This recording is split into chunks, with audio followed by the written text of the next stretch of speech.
কোথায় ফিরতে চান আপনি আজকের অনুষ্ঠানের মধ্য দিয়ে? আমি ফিরতে চাই যদি আমার মা বেঁচে থাকে, তার যখন সন্তান আমি, সে যেভাবে হোক, যে যাই হোক, তার যে কাহিনী এটা তো আমি পুরোটা জানি না, তখন যেটা দেখছি হয়তো সে আমার টানে আসবে, অন্তত মার মুখটা তো দেখতে পারবো। আর যে বোন, তো ওই বোনটার এদের জন্য মন পড়ে কখনো?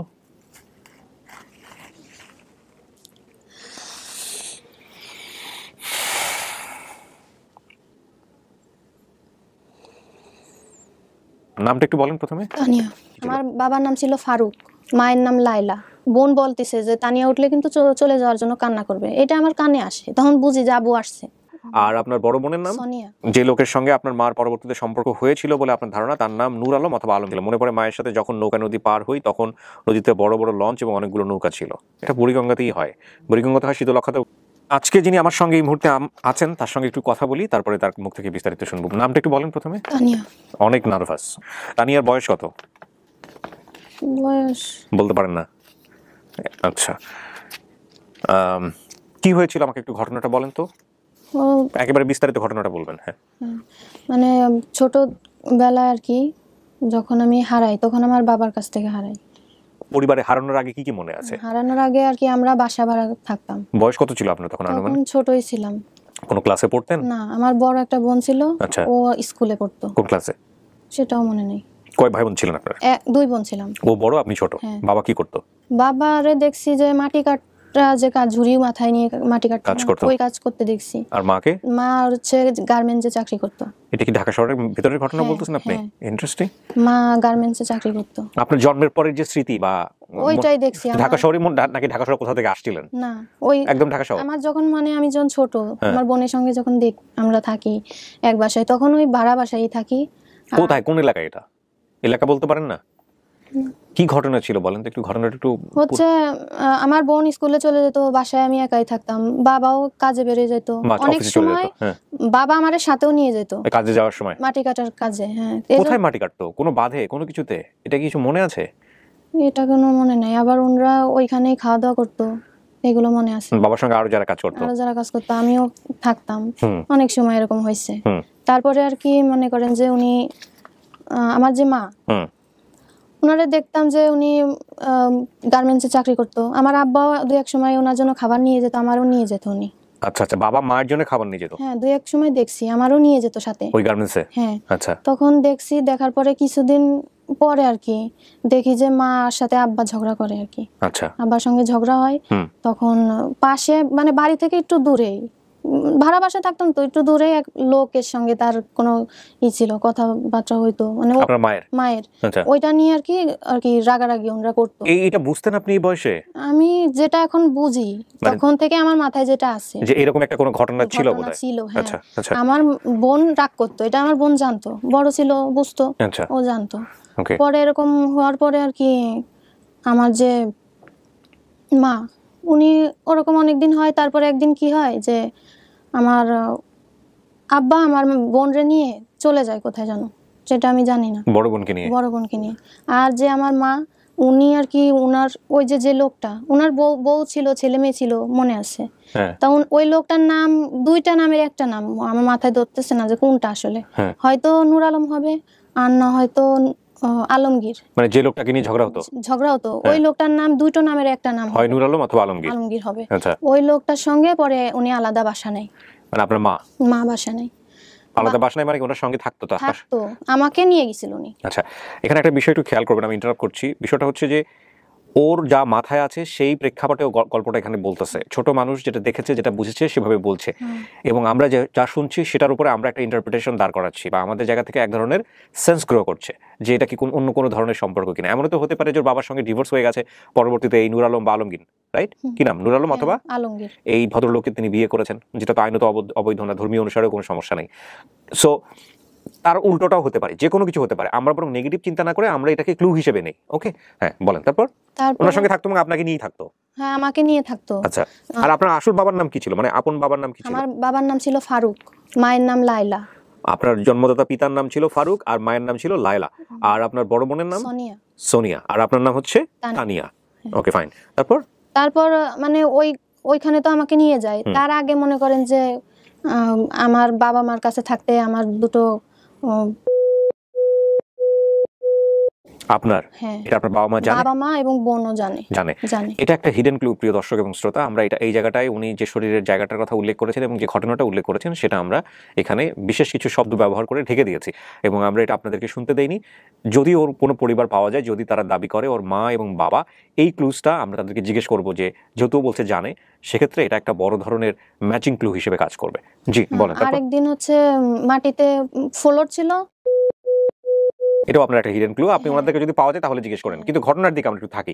আপনি ভদ্রলোকের সঙ্গে, যার সঙ্গে আপনার মা থাকা শুরু করলেন, সেখানে ছিলেন, তারপর কি হলো? ছিলাম, তারপরে মনে করেন যে আমার হয়তো 2-1 দিন থাকি না, কয়দিন মনে নাই, কিন্তু মা আমারে জিজ্ঞেস করে যে তুমি কি, মানে আব্বার জন্য অনেক করতাম, খারাপ লাগতো, আব্বারও অনেক ভালোবাসতাম আর কি। আচ্ছা, তখন আর কি আমারে বলছে যে তুমি তোমার আব্বুর কাছে যাবা নাকি আমার কাছে থাকবা, এটা বলছে আপনার মা? এই মা জিজ্ঞেস করছে। মা জিজ্ঞেস করলে আমি আর কি বলি যে আমি আমার আব্বুর কাছে যাব। ওকে।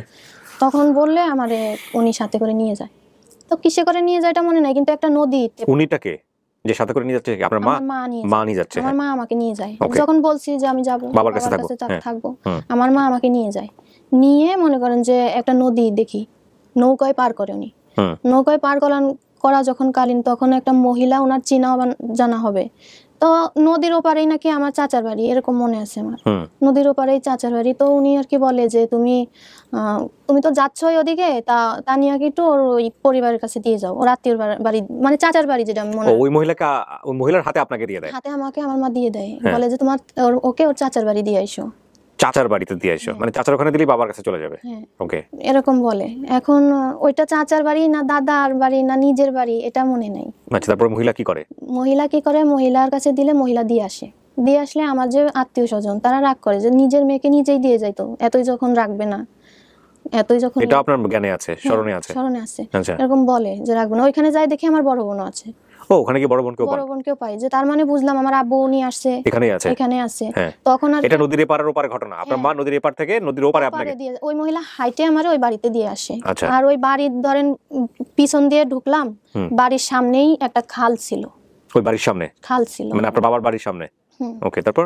তো আমার কাছে ওইটা এখন আর কি মনে হয় যে হয়তো সদরঘাট, দিনজিরা বলে না, ওই জায়গাটা, মানে কি বুড়িগঙ্গার এপার ওপার বলতেছেন আপনি? হ্যাঁ, আমার কাছে এখন মনে হয়, কিন্তু আমি শিওর না, জানি না। এমন তো হতে পারে বুড়িগঙ্গা ছাড়া অন্য নদী হতে পারে, শীতলক্ষা হতে পারে। হ্যাঁ, মা নৌকায় করে পার করছে এটা মনে আছে। তো আর কি ওই মহিলা দিয়ে চলে যায়। তারপরে বড় বোন ওইখানে থাকে, আমি ওইখানে থাকতে দেখি যে আমার আব্বা কাপড়ের দোকানেও কাজ করে, নিজের কিনা জানি না, শোরুম, কাপড়ের শোরুম। একদিন আমি মানে হাঁটতে হাঁটতে চলেও গেছিলাম, একদিন চিনছিলাম, আব্বা নিয়ে গেছিল। পরে আর কি দেখি যে না, ওই দোকানটাই। তো আমি একজনকে সাথে করে নিয়ে হারায় যাওয়ার মতনই চলে যাই। তো সেদিন আমারে খুঁজে পায় আমার বড় বোন। আচ্ছা, খুঁজে পাওয়ার পরে আর কি কিছুদিন ওইখানে যায়, আমার বড় বোন রে ওখান থেকে কোথায় নিয়ে যায় আমি আর সেটা মাথায় নাই। পরে আর কি আমার আব্বু বলে যে তুমি এখানে থাকো, আমি এক জায়গা থেকে আসতেছি। তখন কিছু লোক আছে আমাদের যে আত্মীয় স্বজন, তারা বলে যে তোর আব্বু পাগল হয়ে গেছে, পাগল হয়ে যাবে। এরকম বললে আমি বলি যে না, এটা হয় না, পাগল হবে কেন। পরে বলছে যে তোর আব্বু চলে যাবে, আর আসবে না কোনোদিন। এটা বললে আর কি আমার খুব খারাপ লাগে যে একেবারেই চলে যাবে, আর আসবে না। তখন আমি আমার আব্বুর পিছনে একদম ছাড়ি না, আমি বলি যে আমি যাবো সাথে। তখন বাধ্য হয়ে আমাকে নিয়ে যায় সে, সাথে করে নিয়ে যায়। নিয়ে মনে করেন যে ওরকম রাস্তায় রাস্তায় ঘুরতো। আমার আব্বা কেন কি জন্য জানি না, উনি সেই কেমনই যেন চলতো তখন। আচ্ছা, তারপরে একদিন একটা ডাক্তারের দোকানে নিয়ে যায়, নিয়ে গেলে ওনার হয়তো চিনা শোনা। আমার ঘুম আসে, তখন উনি ভিতরে বলে যে তুমি যাই শুয়ে পড়ো। উনি ভুলে যায় আমার কথা। আমি বাবা কি একটু অন্যরকম ছিলেন? হ্যাঁ, একটু অন্যরকম। তখন আমি দেখতাম আগে রাস্তায় রাস্তায় ঘুরে, মানে কি সারা রাত রাস্তায় থাকতো? রাস্তায় তখন সারা রাত থাকতো না, এর কাছে 2-1 দিন রাখছেও আপনাকে। হ্যাঁ, আর বড় বোন তখন কোথায়? বড় বোন তখন ওই বাড়ি ছিল না, ফুপুর বাড়ি। পরে সেটা জানতে পারি। তখন আর কি ফুপুর বাড়ি আমারও নিয়ে যায় আব্বা। আচ্ছা, তারপর নিয়ে ওখানে রাখে। ফুপুর ছেলে মেয়ে ছিল, কিন্তু কয়টা কি মনে নেই। মনে নাই? ফুপুর নাম মনে আছে? না, মানে গ্রাম্য জায়গা ছিল, ওনার বাড়িটা একটু গ্রাম ছিল। তো আর কি উনি নিয়ে গেলে আর কি সেখানে রাখে, সেখানে অনেকদিন থাকি, বোনের সাথেই থাকি। তখন মাও নাই বাবাও নেই, বোনের সাথেই থাকি। তখন একদিন আর কি ঝড় বৃষ্টি মনে হয় রাত্রে, আমার আব্বা আসলে আব্বুরে বলে যে আমার বোন বলতেছে যে তানিয়া উঠলে কিন্তু চলে যাওয়ার জন্য কান্না করবে। এটা আমার কানে আসে, তখন বুঝি যে আব্বু আসছে। আমার ঘুম ভাঙলে আমি মনে করেন যে ওনার পিছন আর ছাড়ি না, আমি বলি যে আমি যাবই, সাথেই যাব, তুমি যে জায়গায় যাবো আমি সে জায়গায় যাবো। তখন আর কি বাবা নিয়ে যায় আমাকে, নিয়ে মাজার আছে না, মাজারে নিয়ে যায়। তারপরে মাজার থেকে রাস্তায় রাস্তায় ঘুরে বেড়াইতো, এর ওর কাছ থেকে চাইয়ে চিনতে খাওয়াইতো। ও, ওইটাও আপনার মনে আছে? হ্যাঁ, আমার এরকম খাওয়াইতো। তারপরে আমি দোকানে যে বড় বড় পুতুলগুলো দেখতাম, দামি খেলনাগুলো, এগুলো কেনার জন্য অনেক কি করতাম, আব্বারে বলতাম যে আমার কিনে দাও। তখন উনি বলতো যে হ্যাঁ দিব। অনেক সময় কাগজ টাগজ নিয়েও যে বলতো দাম একটা খেলনা দাও, কেউ দিত না। এরকম করতে করতে তার মানে আপনি তখন বুঝতেন যে আপনার বাবা মানসিক ভারসাম্যহীন, বা আপনার বাবা আসলে নরমাল অবস্থায় নাই, সে এখন পাগল অবস্থায় চলে গেছে। হ্যাঁ, ওই সিগারেটের প্যাকেট নিয়ে ফোনে কথা বলতো। তখন আমি তো মোবাইলটাও কি বুঝতাম না, কিন্তু আমি মনে করতাম কি যে ওইটাই ফোন। What a story! আমি মনে করতাম ওইটাই ফোন, আসলে মনে হয় এটা ফোন, কিন্তু এখন মনে করি যে না, ওটা ফোন ছিল না। আপনার দিকে সেন্স ছিল তার যে আপনি তার মেয়ে, তাকে আগলে রাখতে হবে? অনেকে চাইতো, অনেকে বলতো আপনার মেয়েটা আমাকে দিয়ে দেন, কাউকে দিত না, কোনোদিন দিত না। অনেকে বলছে আমরা পালবো, আপনি এরকম রাস্তায় নিয়ে বেড়ান, ওরে খাবার দেবো, ভালো পড়াবো, ওরে রাখবো, দিত না। তারপরে অনেকদিন এরকম ঘুরি। তারপর একটা মাইক্রোর পিছনে আর কি এরকম ধরার একটা আংটার মতন মাইক্রো গাড়ির পিছনে উনি আমার ওইখানে উঠাই দেয়, দাঁড় করায় দেয়। আর আমিও ছোট ছিলাম, ভালো লাগতো, বলছে যে বাতাস লাগবে এখানে দাঁড়াইলে, এরকম বলে দাঁড়ায় দিছে। ধরছি, আর আমি বলছি তুমি কোথায় যাবা, তুমি ওঠো গাড়িতে। বলছে আমি ভিতরে ঢুকবো, তুই বাইরে দাঁড়ায় থাকবি। এরকম বললে উনি এরকম বলতে বলতে মাইক্রো সাইডে দেয়। কারণ মাইক্রো সাইডে দিলে উনি চিল্লায় যে আমার মেরে নিও না এরকম। তখন দেখি যে মাইক্রো নিয়েই যাচ্ছে, পরে আমি মাইক্রো সাইডে দিই। সাইডে দিলে আমার এই ঠোঁট মোট আর কি ছুলে টুলে যায়। পরে ওই অবস্থায় আমার নিয়ে বেড়ায়। তারপরে আরেকদিন মনে আছে যে দোতলা বাসে উঠায় উনি আমারে, একটা দোতলা বাসে উঠায় বলে যে আমি পানি আনতে যাচ্ছি, তুমি বসো, এইখানে বসো। এখন বসছি, দেখি যে গাড়ি সাইডে দিতেছে। তারপরে আমি তাড়াতাড়ি গাড়ি থেকে নাইমে কান্না করি। তো দুটো লোক বলতেছে যে তুমি কান্না করতেছো কেন? আমি বলছি যে আমার আব্বু চলে গেছে কোথায়, আমার এখানে রাইখে, গাড়ি সাইডে দিতেছিল, তাই আমি নেমে গেছি। তখন উনি বলে যে তাই তুমি এখানে দাঁড়াও, তোমার আব্বু আসে নাকি দেখি। তো কিছুক্ষণ পরে আব্বু আসে পানি নিয়ে। পরে ওনারা রাগ করে যে মেয়েরে দেখে রাখো, মেয়ে কোথায় চলে যাবে, হারাই যাবে, বলার পরে নিজে নিয়ে আসে। তারপরে একদিন আর কি একটা রাস্তা মোড়, অনেকগুলো রিক্সাওয়ালা, রাত্রেবেলা অনেকগুলো রিক্সাওয়ালা, তারা কি করে আমারে নিয়ে আসে, আমার আব্বার কাছ থেকে আলাদা করে আমারে সেদিন। এই ঘটনার পরে বাবাকে আবার আসছিল, বাবাকে পাইছিলেন? হ্যাঁ, মানে পানিটা নিয়ে আসছিল। হ্যাঁ, আসার পরে তো আবার পাইছে। পাওয়ার পরে আবার একদিন আর কি রাত্রেবেলা ওরকম অন্ধকার, মানে অনেক রাতই, লাইট জ্বলে আর কি, উনি আর কি নিয়ে গেছে। নিয়ে যে বলতেছে যে আবার অনেক চিল্লায় আর কি, যে তুমি এরে নিয়ে আসছো কেন, এ কে, তোমার কি হয়, আমারও জিজ্ঞেস করে তোমার কি হয়। রিকশাওয়ালারা গিয়ে বাবার সাথে চিল্লাচিল্লি করতেছে, চিল্লাচিল্লি করে, আমারও বলছে যে কে হয়, কি হয় তোমার। আমি বলছি আমার আব্বু বিশ্বাস করে না, আমারও ওই যে নিয়ে আসে আর আমার আব্বুর কাছে দেয় নাই, এই রিকশাওয়ালারা নিয়ে দেয় নাই। পরে আমি বলছি যে তাই আমার আব্বু কই, বলছে চলে গেছে কোথায় জানো। এটা কি কয়জন মিলে করছে নাকি অনেকগুলো রিকশাওয়ালা ছিল। কোথায়, কোথাকার ঘটনা এটা? ঢাকার ঘটনা, কিন্তু জায়গা কোথায় জানি না। আচ্ছা, তো অনেকগুলো রিকশাওয়ালা মিলে বাবার কাছ থেকে হাতায় নিয়ে আসে? হ্যাঁ, হাতায় নিয়ে আসে। তারপরে থেকে আমার বাবারে আর দেখি নাই আমি। কি করছে ওরা নিয়ে এসে? কিছুই জানি না। তারপরে ওরা নিয়ে এসে কেউ নিয়ে গেল আপনাকে নাকি ছেড়ে দিল? হ্যাঁ, নিয়ে আসছে আমারে, নিয়ে আসছে একটা মহিলার ছেলে দুটা, মেয়ে নাই, তার কাছে আমারে দিছিল ওই রিকশাওয়ালারা নিয়ে। হ্যাঁ, পরে ওইখানে ওই মহিলা আমারে বেশি একটা ভালোবাসতো না দেখে তার স্বামী কি করলো, যার ছেলে মেয়ে নাই তার কাছে দিচ্ছে, সেও রিকশাওয়ালা, তাদের বাড়ি বরিশাল ছিল। তো আর কি নিয়ে গেলে সে রাখছিল আমারে। আপনি তো বলতেছিলেন যে সে আমার বাবা, আপনার বাবা ওই সময় কি করতেছিল? আমার বাবা তো কাঁদতেছিল, হাউমাউ করতেছিল, আমিও তো তাই করতেছিলাম, কিন্তু ওনরাই কি জানো মনে করে আর দেয় নাই, কি ভাবছে জানি না। আমি অনেকে মনে করছে পাগল কোনো একটা বাসা থেকে বের করে। আমি তো তখন ছোট ছিলাম, ভয় পাইছিলাম, মনে করেন আমিও এত কিছু গুছাই বলতে পারছিলাম না। হ্যাঁ, আর তারপরে এরকম হওয়ার পরে ওরকম রিক্সাওয়ালা ওই মহিলার তো ছেলে মেয়ে ছিল না, পালছে আমারে। পালার পরে ওনাদের একটা ছেলে হয়।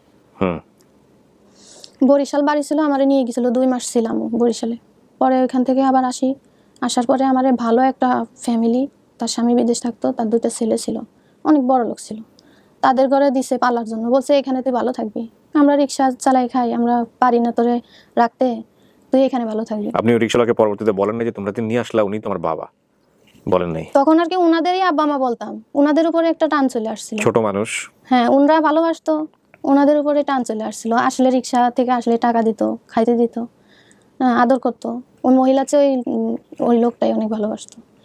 পরে আর কি ওনাদের প্রতি একটা টান চলে আসছে, ওনরা আর কি ওইখানে দিয়ে ওনরা চলে আসে। এখন বাসাটা তো আমি চিনতাম, আমি রোজ চলে যেতাম বাসায়, যে বলতাম যে আমারে তোমরা রাখো, তোমরা ওইখানে দিও না, এখানে আমার ভালো লাগে না।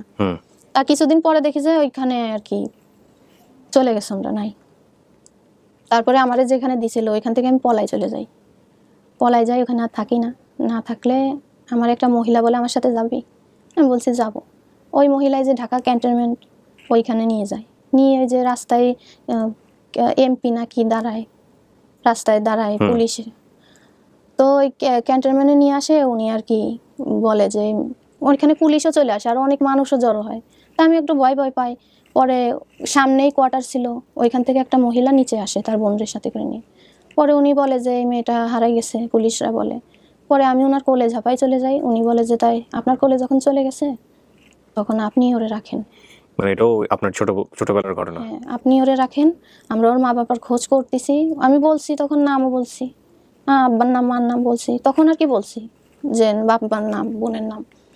তো ওনরা পায় নাই নাকি, অনেকদিন পর 1 মাস মনে হয় পর আসছে, আইসে বলছে যে পাই নাই, কি বলছে তাদের সাথে জানি না। পরে চলে গেছে, ওনরা আর কি রাখছে আমারে। ওনাদের বাড়ি ছিল চিটাগাং, চিটাগাং ছিল। তখন আর কি আমারে কিছুদিন এখানে রাখে চিটাগাং দিয়ে আসে, ওনার মার বাড়ি, ওই মহিলার মার বাড়ি। পরে ওনরাও সরকারি চাকরি করতো, আর্মি ছিল উনিও। পরে উনিও আমারে চিটাগাং নিয়ে যায়, ওনরা জায়গা টাগা করে, বিল্ডিং করে, সেখানে রাখে। কিন্তু অনেক মারতো, মানে আমি ছোট ছিলাম, আমি কোনো কাজ পারতাম না, তারপরেও আমারে মনে করেন বেশি বলতো এটা মোছো, এটা ধও, এটাই করো, এরকম করতাম। খাইতে দিত নিচেই, কোনোদিন বিছনায় শুইতে দেয় নাই, খাইতেও মানে সেরকম আত্মা ফিরে খাইতেও দিত না। তারপরে মানে নিজেরা মা বাবি ওনাদেরকেও আব্বা মা বলতাম, কিন্তু ওনারা কোনোদিনও সেরকম রাখে নাই আমারে, রাখছে কাজের মেয়ের মতনই। কাজ করতাম, তখন কাজ না পারলেও মারতো অনেক। যখন চিটাগাং, আমি ঢাকা থেকেও 2 বার পলাইছি ওনাদের বাসা থেকে, তাও ওনরা মানে কিভাবে যেন নিয়ে আসতো, ধরে খোঁজ করে নিয়ে আসতো। পরে যখন চিটাগাং নিয়ে যায়, সেখান থেকেও 2 বার পলাইছিলাম, তারপরেও সেখান থেকেও নিয়ে আসে। তো একদিন আর কি প্রচন্ড রাগ হয়েছে আমার, মানে ওনরা অকারণে অনেক সময় মারতো, জালি ব্যাট দিয়ে মারতো, অকারণেও অনেক সময় মারতো। তো একদিন কি হয়েছে, নিচতলায় ড্রিল মেশিন দিয়ে কাজ করতেছে, ওপর তলায় হচ্ছে আমি ঘর মুছতেছি। তো সেইখানে একটা ফুলদানি ছিল, সে ফুলদানিটা কি করে, মানে ড্রিল মেশিনের কাজের ওটা কাইপে কাইপে কোন সময় যে সাইডে এসে পড়ে গেছে, ভেঙে গেছে পড়ে। যখন ভাঙছে তখন তো আমি ভয় পাইছি যে আমার নাম হবে। আমি কি করছি, বালতিটা নিয়ে তাড়াতাড়ি ভিতরে গেছি যাতে আমার নাম না হয় যে আমি ভাঙি নাই। ওনারা উপর তলায় এসে আমারে মারছে, এমন মারছে মনে করেন মারতে মারতে বেসিং এর নিচে চলে যাচ্ছি, বেলকুনির ভিতর চলে যাচ্ছি, তারপরও ধরে আনে মারতেছে। তো উনি আর কি এরকম মারধর করলে আমার ওইটা মনে মনে ছিল যে আমার এইভাবে মারে আমি থাকবো না। তো একদিন আর কি ওনার ছেলেরে ডাকতে পাঠাইছে যে ওরা নিয়ে আয়, রাব্বিরে ডাকে নিয়ে আয়। ওইখান থেকে পালাইছেন আপনি? হ্যাঁ, ওইখান থেকে হাঁটতে হাঁটতে এক ফকির ভিক্ষুক মহিলা, তার পিছনেই সে আর কি চিটাগাং এই যে টাউনে আর কি দিয়ে আসে কাজের উদ্দেশ্যে। ওইখানেও নানানভাবে হাত বদল হই আমি।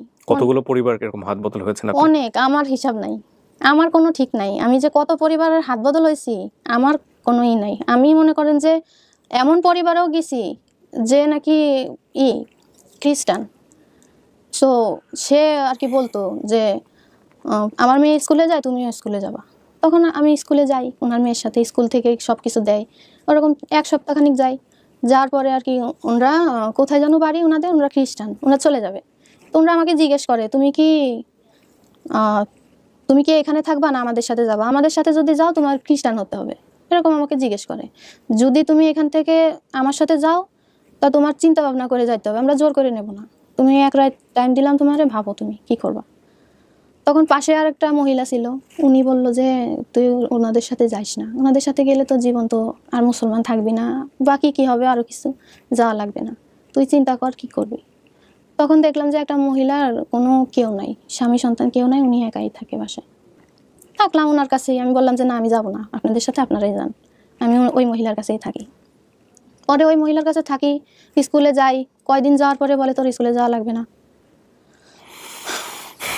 আমি তো হাজার মানুষের জীবন গল্প শুনি বা শুনিয়েছি, আমি খুব ভালো করেই জানি ওর লাইফের যে গল্পটা সেটা যদি আমি পোট্রে করি, এটা 1.5 থেকে 2 ঘন্টা 2.5 ঘন্টা লাগবে। এডিট করার পরে এটা আপনাদের কাছে উপস্থাপন হতে 1.5 থেকে 2 ঘন্টা 2.5 ঘন্টা লাগবে, মানে রেকর্ডিংয়ে হয়তো 3.5 ঘন্টা 4 ঘন্টা লাগবে। কিন্তু আমাদের আপন ঠিকানার উদ্দেশ্য তো আসলে ওর লাইফের যেই দুর্ঘটনাগুলো ঘটে গেছে সেগুলোর দিকে ফোকাস না করে ওর মূলত হচ্ছে কি মনে আছে সেটাকে ফোকাস করে ওর পরিবারকে খোঁজা। কিন্তু আমি আসলে অনেকখানি হারাই গেছিলাম, যে আজকে যে সময় যে রেকর্ডিংটা হলো এই সময়টাতে আমি হারাই গেছিলাম, যে এবং আমি জানি ওর যে গল্পটা আছে ওর লাইফে, আমার যেটা মনে হয় এই অভিজ্ঞতার জায়গাটা থেকে এটা বর্ণনাযোগ্য না কিছু কিছু জায়গাতে। আর কিছু বলার নাই। আমি কিছু ছোট ছোট কোশ্চেন করি। বর্তমানে যে ভদ্রলোকটা আপনাকে এখানে নিয়ে আসছে, ওনাদের পরিবারের সাথে আপনার যোগাযোগ কত দিন ধরে? 2010-এ ওনাদের কাছে আসি। এরপর থেকে ওনাদের তত্ত্বাবধানে নিয়ে আছেন? তারপরে ওনারা বিয়ে দেয় 12-তে। মাশাআল্লাহ, আপনার বিয়ে শাদী হয়েছে? হ্যাঁ, বিয়ে দেওয়ার পরে আর কি আসা যাওয়া করি, ফোনে যোগাযোগ থাকে। আপনি আমার এই অনুষ্ঠানের খোঁজ পেলেন কিভাবে? আপনার অনুষ্ঠান রোজার ঈদের পরের থেকে আমি দেখি। আপনি নিজে থেকেই দেখেন? নিজে থেকে, আমার ফোন আছে, আমি দেখি। তারপর? তখন আমি বুঝতাম না যে এটা কি, এমনি সামনে আসতো দেখতাম না। পরে 2-1 দিন দেখার পরে দেখি যে ভালোই লাগে, পরে আর কি একের পর এক দেখতে থাকি। দেখার পরে আমার এক বান্ধবীকে এরকম বলি, তারপরে ওরা বলে ঠিক আছে তুই যোগাযোগ করে দেখ। তারপরে এখন যে মানে যে ফুপুর কাছে আসি, ওই ফুপুরও ফোনে বলি, উনি বলে যে হ্যাঁ আমরাও দেখছি সাক্ষাৎকারে, উনি ভালো কাজ করে, তুই ট্রাই করে দেখতে পারিস। পরে আর কি ওনাদের বাড়িতেই আসি আমি। যাই হোক, ওই ইচ্ছা থেকে আপনি হচ্ছে কি ফেসবুকে কমেন্টস করেছিলেন না আমাদের মেইল করেছিলেন? আপনাদের মেল করাইছি ওনার ছেলেরে দিয়ে। তারপর আমরা আপনাকে ডেকেছি। একজন আর কি আব্দুল্লাহ নাম করে ফেসবুকে আছে আপনাদের সাথে, আরিফ ভাইয়ের সাথে।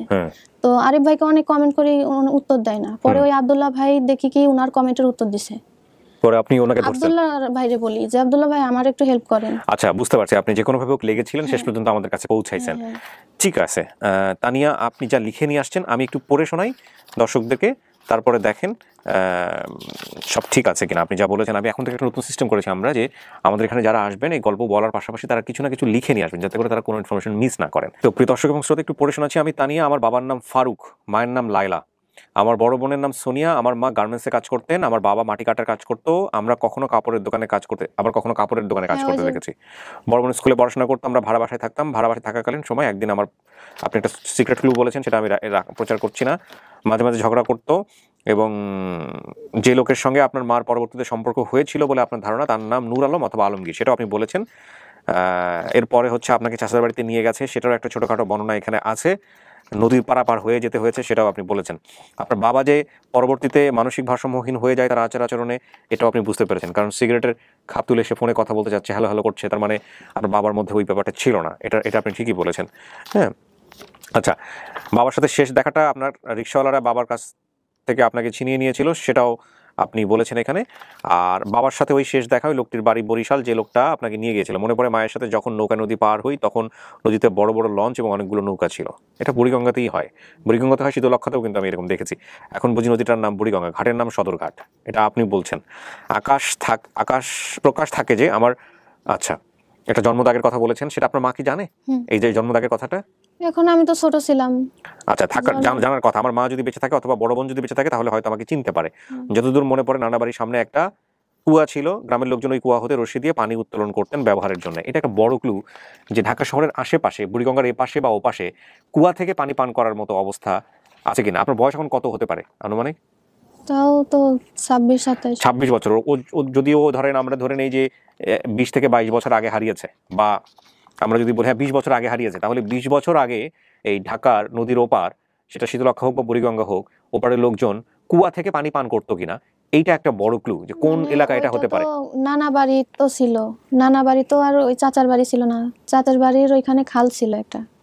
চাচার বাড়ির ওখানে খাল ছিল, কিন্তু নানার বাড়িতে কুয়া দিয়ে পানি, মানে বাড়িটা এরকম বাড়ির পাশেই আর কুয়াটা ছিল। আমি ওখানে গেলে আমার মানা করতো যে পড়ে যাবা। আচ্ছা, তো এই চাচার বাড়িটা কোথায় ছিল? ওটা কি নদীর ওপারে? নাই, নদীর ওপারই ছিল। নদীর ওপারে নানার বাড়ি কোথায় ছিল এটা মনে নাই। নানার বাড়ি কোথায় মনে নাই, নানার বাড়ি যে ওইটা ছিল ওইটা মনে আছে।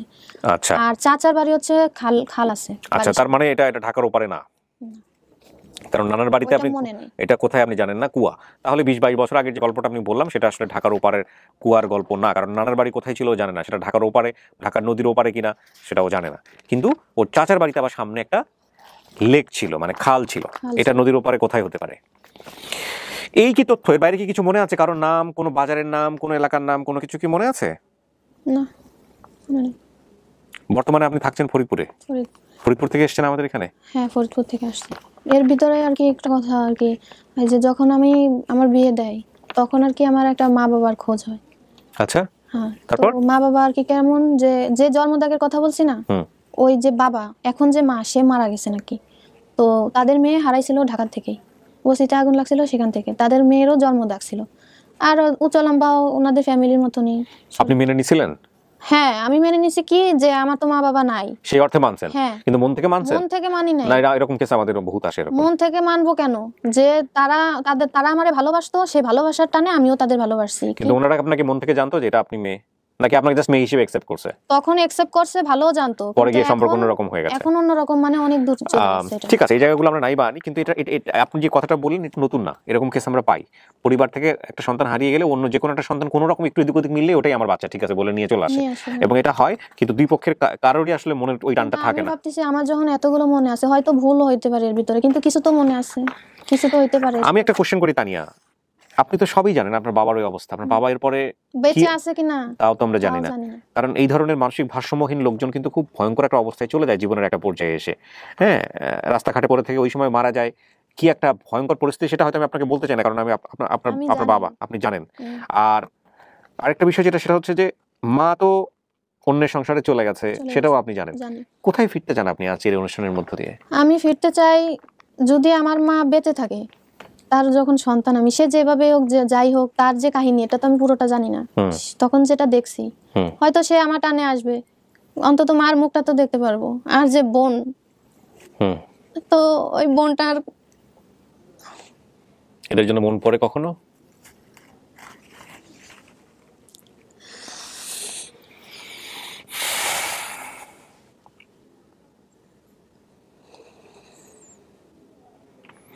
আমি অবশ্যই আপনার জন্য চেষ্টা করবো তানিয়া, তাওয়াক্কালতু আলাল্লাহ, আপনার কান্না আল্লাহ কবুল করুক। আমি শুধু এতটুকুই বলতে পারি, আমি যতটুকু আপনার গল্প শুনেছি, কারণ আপনার জীবনে যে ঝড় বয়ে গেছে সেটা আমি খুব ভালো করে অনুভব করতে পারি, এবং আমার বিশ্বাস আমার দর্শকরা অনুভব করতে পারবেন। আমরা শুধু চেষ্টাটুকুই করতে পারি মাত্র আল্লাহর নামে, আর এছাড়া আমাদের কিছুই করার নাই। সো আমরা চেষ্টা করবো এবং দোয়া করব, কারণ আপনারা বুঝতে পারছেন যে ওর যে জীবন, জাস্ট একটু চিন্তা করেন তো, বাবা পাগল, তার হাত ধরে ধরে মেয়ে ঘুরছে, ঢাকা শহরে এরকম দৃশ্য দেখা যায়, চোখে পড়ে, কিন্তু সেই মেয়েটা কি একটা জীবন পার করেছে। বলছে আমি অনেক হাত বদল হয়েছে, এই প্রত্যেকটা হাত বদলই এক একটা গল্প, এটা ঘন্টার পর ঘন্টা এটা শেষ করা যাবে না। তো আমি আপনাদেরকে রিকোয়েস্ট করব, সোশ্যাল মিডিয়ার যুগ, আজকাল অনেক কিছুই মুহূর্তের মধ্যে সম্ভব হয়, আমরা শুধু শেয়ার করি আল্লাহর নামে, শুধু শেয়ার।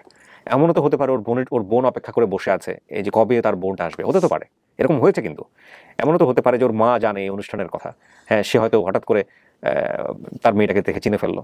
বিশেষ করে বোনের ক্ষেত্রে সম্ভাবনাটা অনেক বেশি।